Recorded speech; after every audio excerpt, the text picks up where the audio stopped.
Welcome to the ExecMBA podcast. I'm Brett Twitty, Director of Admissions for the Executive Formats of the Darden MBA, and you are listening to a new episode. Well, here we are, late June, about a month and a half away from the start of school. We're all very excited to welcome our class of 2020 to grounds. Of course, we're moving through our last application deadline of the cycle, June 25th, and we're releasing decisions for that round in the next couple of weeks. So always a very exciting time, particularly with the start of school so close. This is always an interesting time in the cycle because we are both meeting people who are thinking about applying to join our class of 2020. In other words, that class that is starting this August in just a few weeks. But we're also meeting people who are thinking about applying to join next year's class, our class of 2021, the class that starts August 2019. If you happen to find yourself in that latter category, great, but hold on for a second. Our application for our 2019 cycle is not yet available. For the executive formats, you likely have surmised that we have a different application than our full-time residential process. So if you're thinking about submitting an application to join our executive MBA class of 2021, it will be available in August. We will have new deadline information, new information about our 2019 cycle coming to the website in the next few weeks. So just be patient, hang in there. Thanks for doing your research and being early to the process. Hopefully you're enjoying the podcast as you seek to learn more about Darden. And of course, we're always here to help. If you have questions, we can be of assistance anyway. Let us know. Welcome to schedule a phone call, an in-person meeting, what we call an office hour, or just email us. We can be reached at exec, that's EXEC, MBA at darden.virginia.edu. So, on this episode of the podcast, we'd like to feature an interview I recently recorded with Charlotte Robertson. Charlotte, I should say, was an MBA format student in our class of 2018. She just graduated this past May, and she and I sat down right before graduation as she and her classmates were wrapping up the second leadership residency in our program to talk a little bit more about what led her to business school, how she decided to get an MBA, how she chose Darden, how her learning experiences have impacted the work that she does. In the interest of full disclosure, Charlotte has a very interesting job, and we'll talk a little bit more about it as you listen to this interview. But she is the manager for Las Vegas operations for Jose Andres.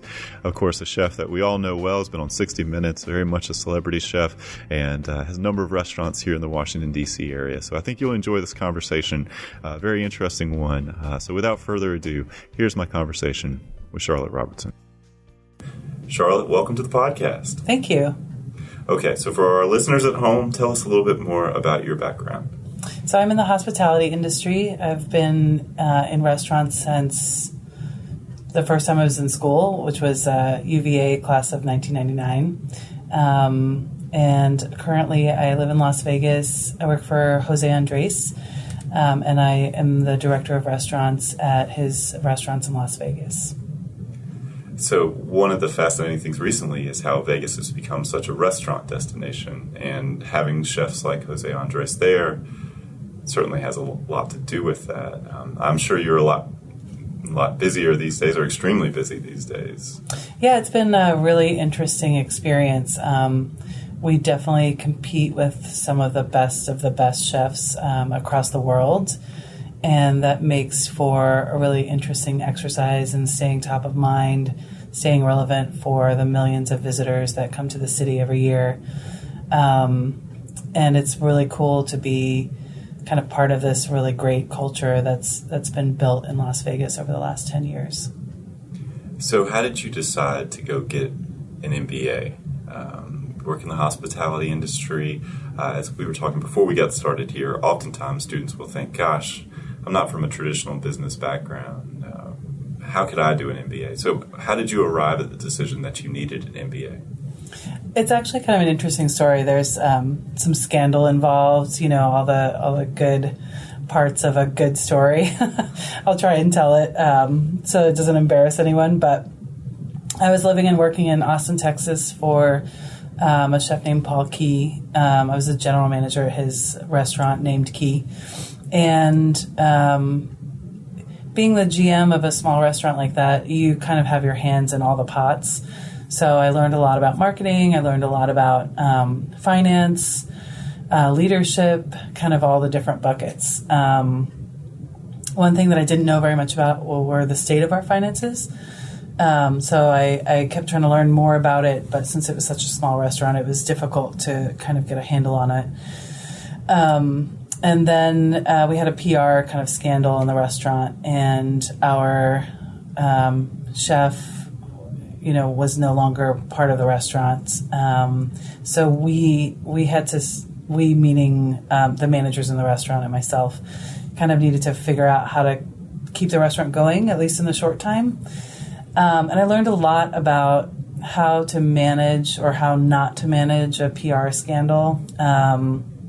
He ended up being arrested and was out in rehab for about a month while we were sort of trying to figure out what to do with the place. And I learned a lot about how volatile the restaurant industry is, and I really started thinking about whether or not it was the right industry for me. I had sort of like a life crisis, I guess you'd say. And I really wanted to see what else was out there. And I decided that I wanted to go back to school, but business was really interesting to me because I had started to learn little bits of how to run a complete business. And so I really wanted to see what else I could learn about it. And then everything sort of magically fell into place. I ended up going back to work for Jose, who I had worked for previously to living in Austin. And I never thought I wanted to move back to Las Vegas, but I was in D.C. to interview for the Darden program, and I thought, well, just stop by the offices, see what's available. You never know. I've been planning on moving back to the D.C. area anyway. And one of my mentors, who's the HR director of Think Food Group, I ended up meeting with him, and he said, well, we have a director of restaurants position available. And I said, great. And then he said, it's in Las Vegas. And I said, oh, okay.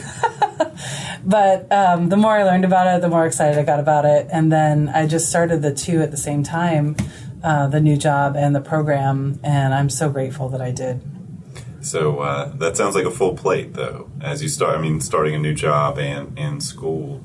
One of the things that folks ask us about all the time is, how do you manage all these things? And there are times when it's easier to do so, and times when it's more complicated. How did you adjust to starting school and a new job at the same time? I had moments of absolute terror in the beginning, and I think probably most of my classmates would say the same. You just have to be really organized. I wrote out my life schedule in hour-long buckets. I didn't follow it very, very well, but I think you have to really be okay kind of managing stress, because you're going to have a lot of it, and you have to learn how to move past it. For me, I just really carefully laid out my life so that I could make sure I had time for school and work. And I don't have a family, so the people in my class that had babies or have small children or have lots of children, I more power to them. I don't know how they handled it. Yeah, you have a classmate with 11 children. Yes, right? I have no idea how he handles it. Yeah, so you obviously are close to the end of the program. We're sitting recording this in April of 2018. It's hard to believe your class is almost done, which most people, when I've had this conversation with them, say it's a little bittersweet, right? Because you're excited to finish, but you're also kind of sad to not have the opportunity to be in school anymore, at least with this group of people. How do you feel? I went into the program thinking that it was going to be all kind of quantitative. I was going to learn how to, be better at my taxes or be better at investing or really learn kind of how to do things, And what's become more and more apparent to me throughout the program is that the people are really much more important. Obviously, I think I've learned a lot, but at this point in time, I think as we get older, we surround ourselves with people that have similar political views, similar social views, similar senses of humor. And I think that can be really limiting. And I'm so grateful to have friends now, and some very close friends who are totally different from I am. And I feel grateful that I'm able to have this network of people that can look at problems from different angles. And I think I'm going to carry that with me forever, or at least until we all end up in a nursing home, hopefully near each other. But I think coming out of the program, I'll miss seeing everyone once a month. I'll even, I think, miss like cramming the reading for all the cases. But I think we all feel like in the future we want to be able to get together and not just have drinks together, but maybe get together and kind of talk about what's happening currently in the news or things like that, because I think that's really valuable. So coming out of the program, I'm just grateful for the people part. So starting a new job and going to school simultaneously, how do you feel like Darden shaped the work that you were doing? That was the best part. We started the program with accounting and leadership, and I just started a new job. And so I think anytime you start a new job, you're dealing with the people and trying to figure out how to manage new people and manage teams. And the first 2 quarters, we had communication class, we had a leadership class, and they helped me with some leadership problems that I was having so much. I was able to kind of figure out the problem and start addressing it. When we had marketing classes, I was able to apply it to real business problems. I used something that we did in one of our electives, our innovation and design thinking elective, to help solve a revenue problem in one of my restaurants. So I felt like it was directly correlative every single quarter, and that was so valuable. So being at the end of the program and doing now the second leadership residency, which a lot of the content in it seems to be prospective, right? Looking forward in your career. What are you excited about going forward? First, I'm excited about having an entire weekend where I don't have to do anything. Most of my classmates have planned it down to what they're going to eat at what meal and how many naps they're going to take. But looking beyond that, I want to make sure that I don't lose the momentum. I've already signed up to start volunteering. I'm interested in eventually starting my own consulting firm. So starting to think about real world problems and ways that I could help not just restaurants and in hospitality consulting, but also how do you solve employee engagement or employee retention issues at a larger corporation, and starting to sort of formulate some conference material or class material on those things. So moving forward, I definitely want to stick around with my company for a while. They're a great company, and sort of see where that takes me. Yeah, we were talking before we got started. I find that I have these really interesting pre-podcast conversations with people. But we were talking about Jose Andres being on 60 Minutes recently about some of the work that he's doing in Puerto Rico, and it just seems like an amazing person. Yeah, it's. I think it's rare that you can work for someone that's so inspirational to you in your, not just your daily life, but also in the way that what they do trickles throughout the organization in terms of culture. And I definitely feel lucky to have found that, especially in this day and age with the Me Too movement. I think that's really hit my industry very hard, and it makes sense. I mean, restaurants are volatile places. There's a kind of very old school male-dominated industry, and I feel lucky. My CEO is a woman. I would say over half of our top leaders are women, and Jose is the furthest from that I could imagine. The company culture is one of family. It's one of mutual respect. It's one of innovation. So I think, especially as a woman, I feel lucky to work for that company. What is interesting to you about employee engagement and some of the topics you referenced earlier about potentially consulting on things like that? What is energizing to you about those topics? That's one of my favorite parts of my job. I enjoy team building.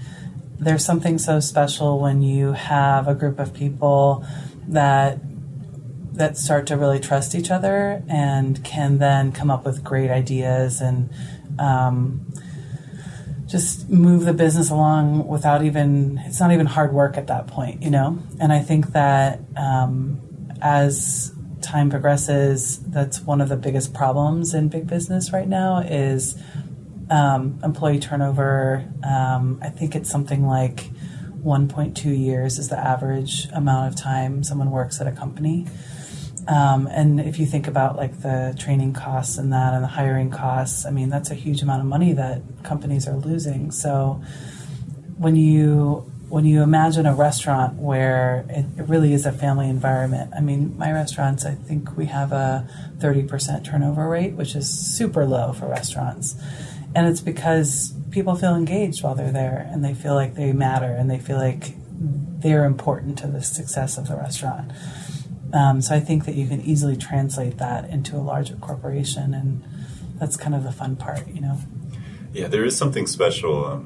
As I've had some really menial jobs in restaurants along the way, but you do feel a unique sense of shared enterprise when you have to serve a whole bunch of people who want to have dinner one night or, lunch. Just going through something like that, it's sort of an event unto itself. You have a lot of little decisions that have to get made, and there's an energy with that.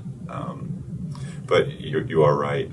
Culture is really important. How you manage people, how you treat people, how people interact with each other. All these things are critical. And irrespective of whatever your business might be, there is a high cost to churn. Yeah. And so that's all very interesting. So I'll ask you a couple pieces of advice.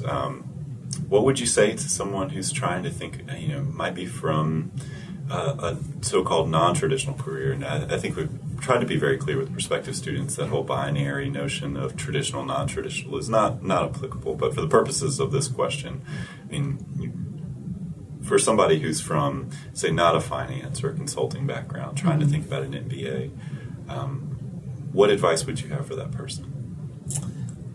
I actually think that those people, I mean, obviously I'm talking about myself right now, sure. But I think that my background was really valuable to the program. And I think that because I didn't come from a traditional background, I had a different viewpoint from people and was able to, I think, be useful in discussions, but also learn a lot from the traditional kind of people that were in traditional jobs, That's one of the things we always stress with students is it's not that you just have these people in the room with you who do different things than what you do. You actually get to hear from them.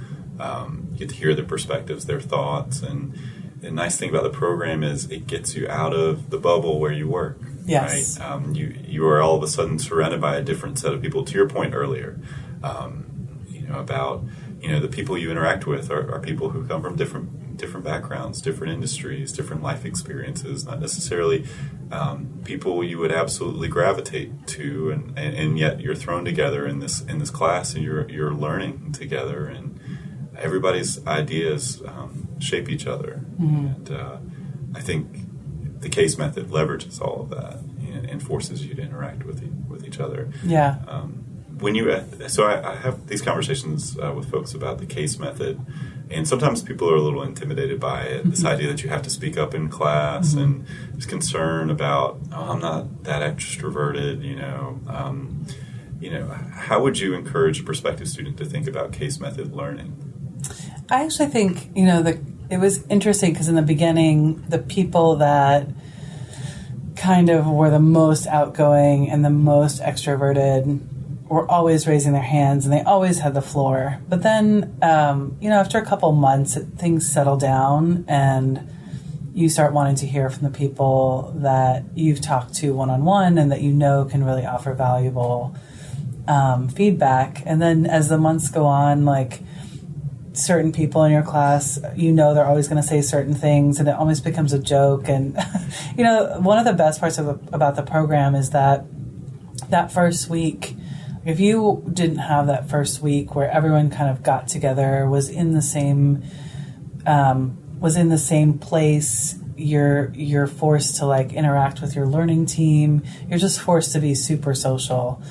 If we didn't have that week, then I think that the rest of the program would be much more difficult. But you're really thrown into the fire. And I think that week simultaneously makes you really excited about the program and makes you think, oh my God, what did I get myself into, Well, there's always that feeling, I think, because there is an intensity around that week. There's not a lot of easing you in, no. And I think that is the way of Darden, right? Mm-hmm. You see that with also the residential students when they come. It's no sort of like soft launch. You're just in the midst of it. Go. And but you figure it out, right? Yeah. But with the case method, some of the cases at first, I remember thinking with my learning team, like, geez, these are so outdated. Like, they're still using rotary dial phones, But then as you start exploring the themes of those cases, there's a reason why they're still used. And I think that it can really force you to think analytically about what's happening, but also kind of relate it to something that might have happened in your career or in your daily life. So I'm curious, and I keep saying this is going to be the last question, but I'm curious about the design thinking elective that you took.